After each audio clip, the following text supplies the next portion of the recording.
மகர ராசி என்பவர்களுக்கு இந்த ஜூன் மாதம் 2024 எப்படின்னு பார்க்கலாமா? ஏழரை சனினால நான் பயப்பட வேண்டாமா? பயப்பட வேண்டாம்.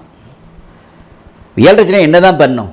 உடல் உபாதைகள், அந்த உடலில் இருக்கக்கூடிய சின்ன சின்ன முன்னெச்சரிக்கைகள் இதெல்லாம் நம்ம கேர் எடுத்துக்கணும்.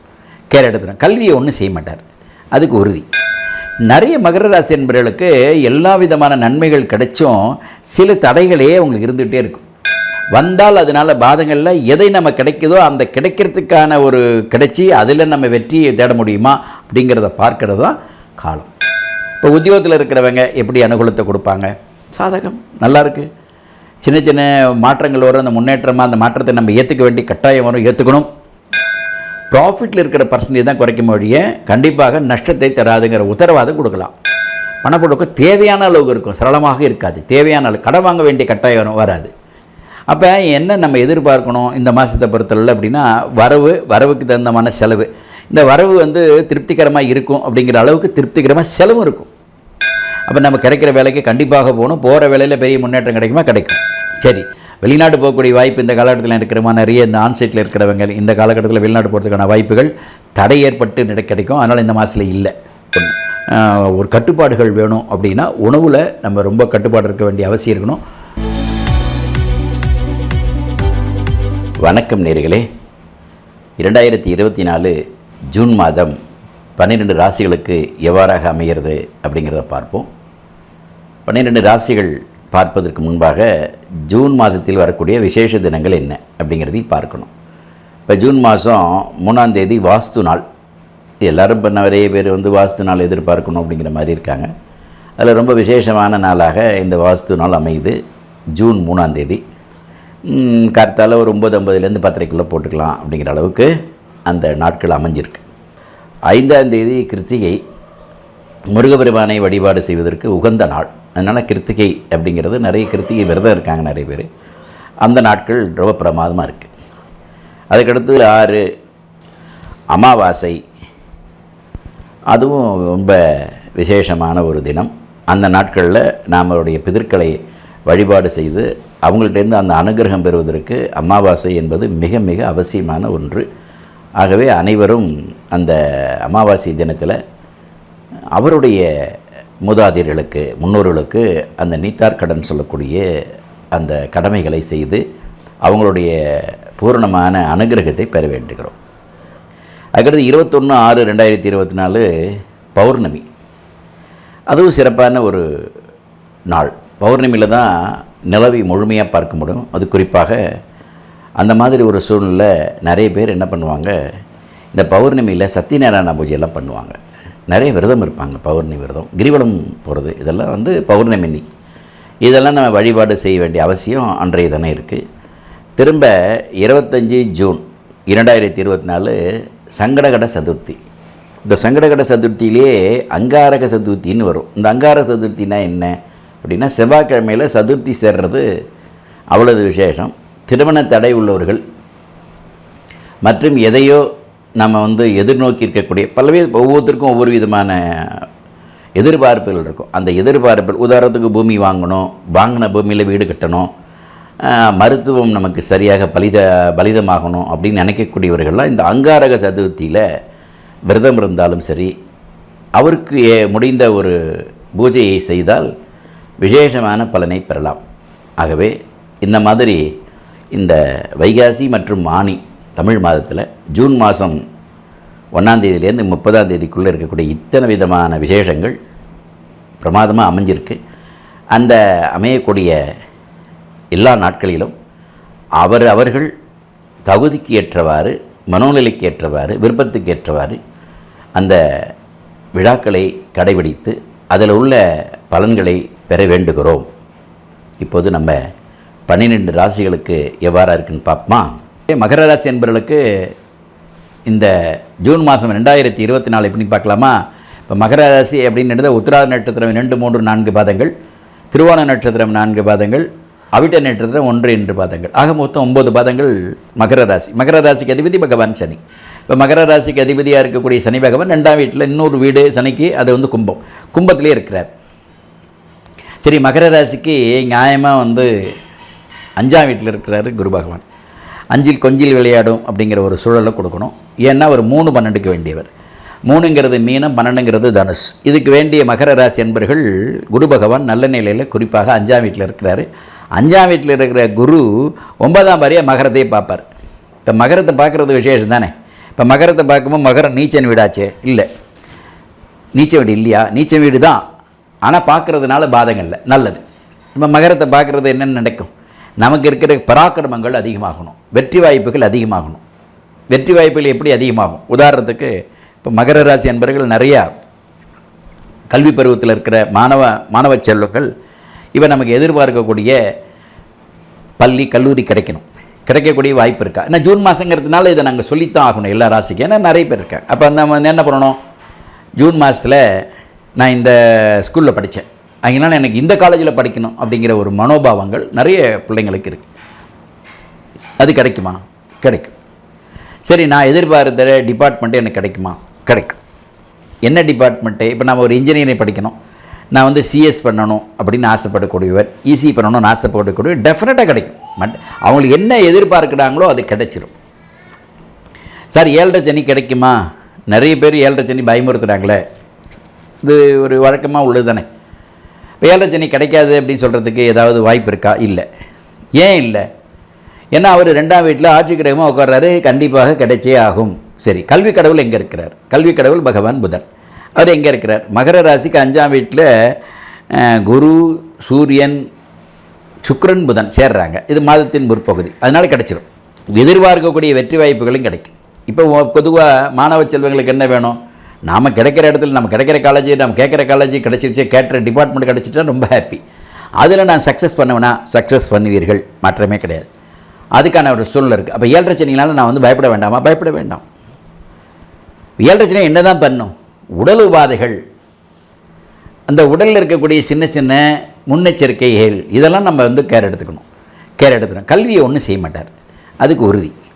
சரி, நிறைய நான் மருத்துவத்தில் இருக்கக்கூடிய நிறைய நீட் எக்ஸாம் எழுதினேன், என்னால் இப்போ நீட் எக்ஸாமில் அந்த எக்ஸாமினேஷனை உங்களால் வந்து சரியாக வந்து ஃபீல் பண்ண முடியாததுக்கு என்ன ரீசன் அப்படின்னா, அதை செவ்வாய் மருத்துவத்துக்கு இருக்கிறவர் சனி பகவானால் பார்க்கப்படுகிறார்.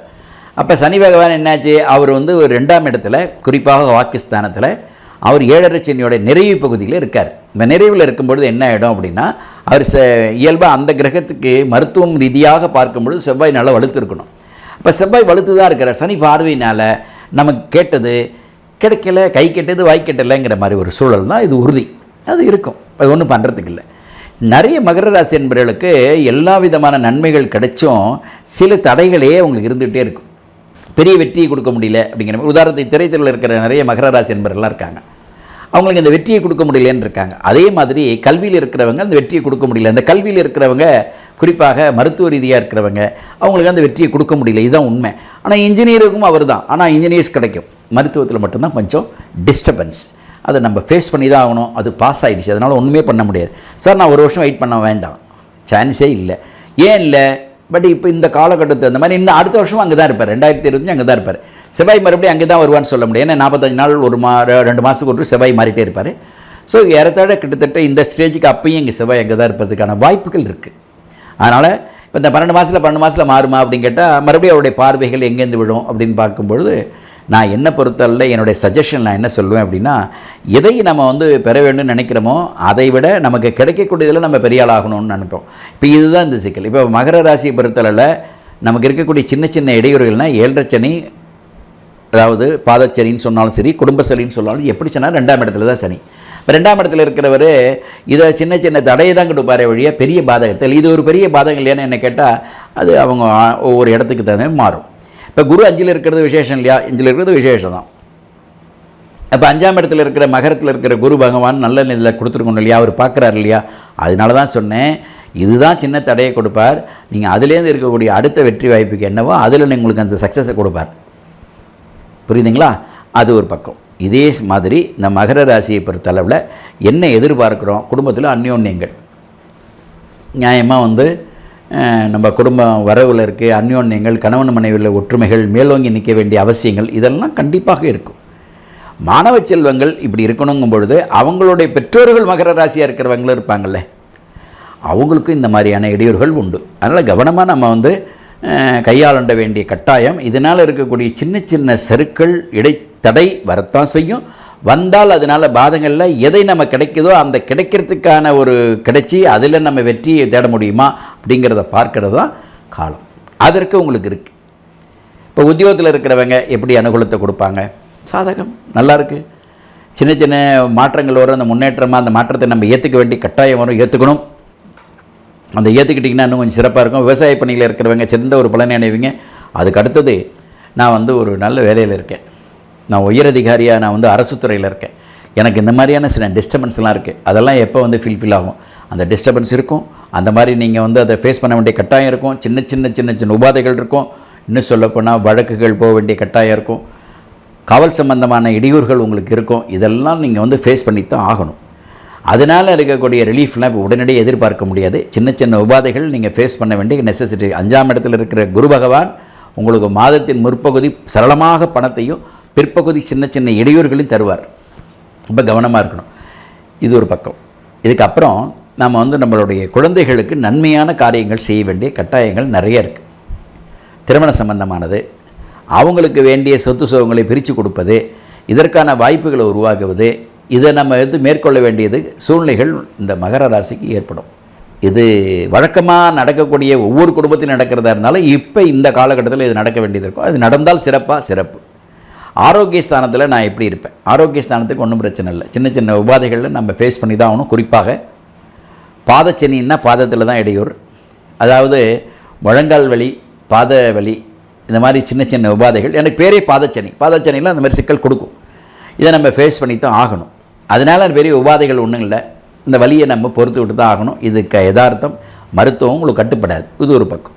விவசாய இந்த சிறந்த அந்த சார்ந்த பணியில் இருக்கிறவங்க சிறந்த ஒரு பலனை அடைவார்களா அப்படின்னு கேட்டால், எதிர்பார்க்கக்கூடிய ஈல்டில் சின்ன சின்ன செருக்கள் இருக்கும். ஆனாலும் கூட ஈல்டு நமக்கு பாதகத்தை, குறிப்பாக நஷ்டத்தை கொடுக்காது. ப்ராஃபிட்டில் இருக்கக்கூடிய பர்சன்டேஜை குறைக்கும். ப்ராஃபிட்டில் இருக்கிற பர்சன்டேஜ் தான் குறைக்கும் வழிய கண்டிப்பாக நஷ்டத்தை தராதுங்கிற உத்தரவாதம் கொடுக்கலாம். பணப்புழக்கம் சரளமாக இருக்குமா சார்? பணப்புழக்கம் தேவையான அளவுக்கு இருக்கும், சரளமாக இருக்காது. தேவையான அளவு. கடன் வாங்க வேண்டிய கட்டாயம் வராது. கடன் வாங்க வேண்டிய கட்டாயம் வருமா? நிச்சயமாக இல்லை. அப்போ நம்ம பேங்க் பேலன்ஸ் இன்க்ரீஸ் ஆகுமா? அதுக்கு வாய்ப்பு இல்லை. அப்போ சரளமாக நம்மளுடைய தேவை என்னவோ அந்த தேவைக்கு தகுந்தான பணப்புழக்கம் உறுதியாக உண்டு. அதற்கு உத்தரவாதம் தரலாம். சரி, நான் ரொம்ப நாளாக எனக்கு நிலுவையில் உள்ளது, அந்த பணத்தை நானும் அடைக்க முடியல, எனக்கு வர வேண்டிய பணமும் வரலை, நான் அது வந்தால் தான் கொடுக்க முடியும், அது வரலை, அதனால் அது கொடுக்க முடியாது. ரெண்டுமே அப்படி தான் இருக்கும். அதுவும் வராது, நீங்களும் கொடுக்க முடியாது. அப்போ இந்த மன போராட்டம் இருக்கும், கண்டிப்பாக இருக்கும். காலப்போக்கில் அடுத்தடுத்த மாதங்கள் வரும்போது அந்த ராசி பலனில் கிரகங்கள் மாறினா கண்டிப்பாக அப்போ உத்தரவு. இந்த மாதத்தில் அது வாய்ப்பு இல்லை. இந்த மாதத்தில் பணப்புழக்கங்கிறது இப்படி தான் இருக்கும். நீங்கள் கொடுக்கல் வாங்கலில் நிலுவையில் இருக்கிறது அப்படியே தான் இருக்கும். அதில் எந்த விதமான முன்னேற்றமும் இருக்காது. அப்போ என்ன நம்ம எதிர்பார்க்கணும் இந்த மாதத்தை பொறுத்தவரை அப்படின்னா, வரவுக்கு தகுந்தமான செலவு. இந்த வரவு திருப்திகரமாக இருக்கும் அப்படிங்கிற அளவுக்கு திருப்திகரமாக செலவும் இருக்கும். அந்த செலவுகளை நம்மளால் கவனமாக கையாண்டால் முடிந்த அளவுக்கு நமக்கு நோ லாஸ் நோ கெயினில் போகும். இந்த மாதிரி முடிந்த அளவுக்கு நம்ம கையாளலைன்னு வச்சுங்களேன், டெஃபிஷிட் ஆகிடும். டெஃபிஷிட் ஆகும்போது நம்ம கடனாக இருக்கிற மாதிரி இருக்கும். 1000 ரூபா இடத்துல 900 ரூபா 950 ரூபா செலவாயிடுச்சு, 50 ரூபா மிச்சமான சந்தோஷம். 1050 ரூபா செலவான 50 ரூபா டெபிசிட் ஆகும். அப்போ நமக்கு சங்கடம். இந்த சங்கடங்களை நிவர்த்தியாக இருந்தால் ஜோதிடத்தை தான் நம்ம பார்க்குறோம். இதுதான் உண்மை. இதுக்கு தகுந்த மாதிரி நீங்கள் உங்களுடைய திட்டமிடல் வலுவாக இருந்தால் நல்லாயிருக்கும். அப்போ நம்ம என்ன முதல்ல சொன்னோம், கல்வி நிலையில் இருக்கக்கூடிய மாணவர்களுக்கான சின்ன சின்ன தடையை மீறி அவங்க அந்த வெற்றி அடைஞ்சிருவாங்க. கிடைக்கிற சீட்டை நம்ம அதில் போய் படிக்க ஆரம்பித்து அந்த படிப்பில் ஒரு நமக்கு முயற்சியை பண்ணி அந்த முயற்சியில் வெற்றி அடைவீங்க. அந்த வெற்றி உங்களுக்கு பலன் தரக்கூடியதாக இருக்கும். எதிர்காலத்தில் இது பயனுள்ளதாக இருக்குங்கிறது சொன்னேன். அப்புறம் நம்ம அடுத்த உத்தியோகத்துக்கு போகணும். நம்ம கேம்பஸ் இன்டர்வியூ அட்டன் பண்ணக்கூடியதில் நமக்கு அனுகூலமாக இருக்குமா? அனுகூலமாக இருக்கும். அப்போ நம்ம கிடைக்கிற வேலைக்கு கண்டிப்பாக போகணும். போகிற வேலையில் பெரிய முன்னேற்றம் கிடைக்குமா? கிடைக்கும். பணப்புழக்கம் சரளமாக இருக்குமா? தேவையான அளவு இருக்கும். சரளமானு சொல்ல தேவையான அளவு. சரி, திருமண வைபவங்கள் இந்த மாதம் நடக்குமா? வாய்ப்பு இல்லை. திருமணம் சம்மந்தப்பட்டதுக்கான வாய்ப்பு இல்லை. அதுக்கடுத்து திருமணமாகி அதுக்கடுத்து குழந்தை பாக்கியம் அடுத்த காலகட்டத்துக்கு பிறகு தான் நாம் அதை எதிர்பார்க்க முடியும். சரி, திரும்ப பெற்றோர்களுக்கு செய்ய வேண்டிய கடமைகள், நாம் செய்ய வேண்டிய அவசியங்கள், நாம் குழந்தைகளுக்கு செய்ய வேண்டிய அவசியங்கள் தாராளமாக இந்த காலகட்டத்தில் நடந்தே தீரும். சரி, குடும்பத்தில் ஏதாவது குடும்ப சொத்துக்கள் பிரியக்கூடிய வாய்ப்பு இருக்கா? அதெல்லாம் பாகபத்திரம் பண்ண முடியுமா? அதற்கான வாய்ப்புகள் இப்போதைக்கு இல்லை. அது பிரச்சனை இல்லை, முடியும். அதனால் வேண்டாம். சரி, ஏதாவது நில பலங்கள் வீடு வாங்கியிருக்கேன், அதில் வீடு கட்டலாமா, கட்டிட்டு இருக்கிற வேலை நடந்துகிட்டு இருக்கிற ப்ராசஸில் இருக்கிறதுக்கு எந்த பிரச்சனையும் இல்லை. அதிலே சில ஆள் வராமல் பற்றாக்குறையாக இன்னும் சொல்லப்போனால் இன்றைக்கி ஆள் பற்றாக்குறை வர முடியல, ஒர்க்கர்ஸ் வரலைங்கிற மாதிரியான சிக்கல் தான் இருக்குமே ஒழிய புதுசாக நூதனமாக இந்த காலகட்டத்தில் செய்கிறதுக்கு உங்களுக்கு அனுமதி இல்லை. சரி, வெளிநாடு போகக்கூடிய வாய்ப்பு இந்த காலகட்டத்தில் இருக்கிறமா, நிறைய இந்த ஆன்சைட்டில் இருக்கிறவங்க இந்த காலகட்டத்தில் வெளிநாடு போகிறதுக்கான வாய்ப்புகள் தடை ஏற்பட்டு கிடைக்கும். அதனால் இந்த மாதத்தில் இல்லை. ஒன்று, இப்போ இதெல்லாம் உங்களுக்கு நெகட்டிவாக பாசிட்டிவான்னு கேட்குற இருக்கும். பாசிட்டிவ்ங்கிறது எந்த அளவுக்கு இருக்கோ அந்தளவு நெகட்டிவ் இருக்குது. நெகட்டிவுக்காக ஒரு பயப்பட வேண்டிய அவசியம் இல்லை. வலுவாக இந்த பாதச்சனியாக இருக்கக்கூடிய 2ஆம் இடத்துல பெரும்பாலும் கஷ்டப்படுதான்னு உங்களுக்கு சொல்லியிருக்கேன்.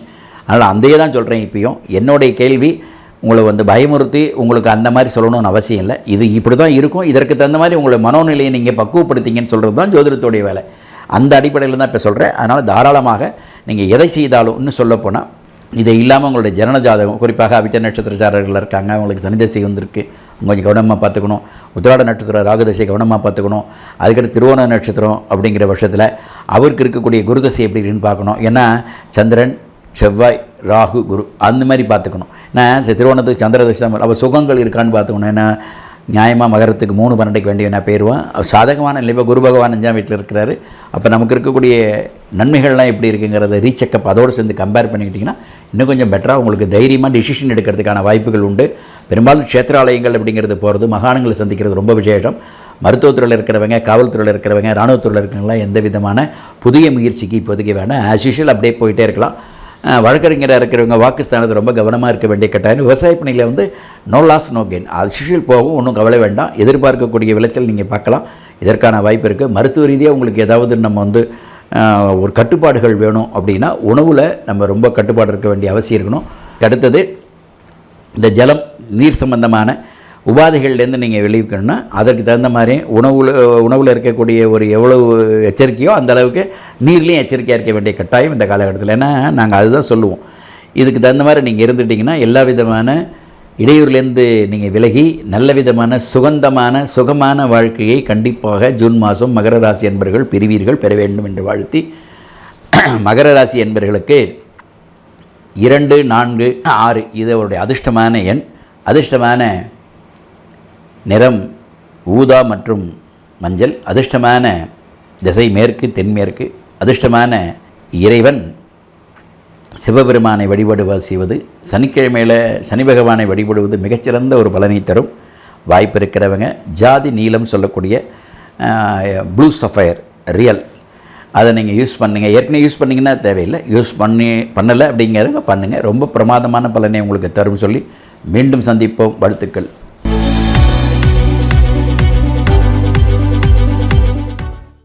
நேர்களே, இந்த ஆதியந்தம் டிவிக்கு சப்ஸ்கிரைப் பண்ணுங்கள். சப்ஸ்கிரைப் பண்ண பிறகு ஷேர் பண்ணுங்கள், லைக் பண்ணுங்கள், பெல் பட்டனை மறக்காமல் அழுத்துங்க.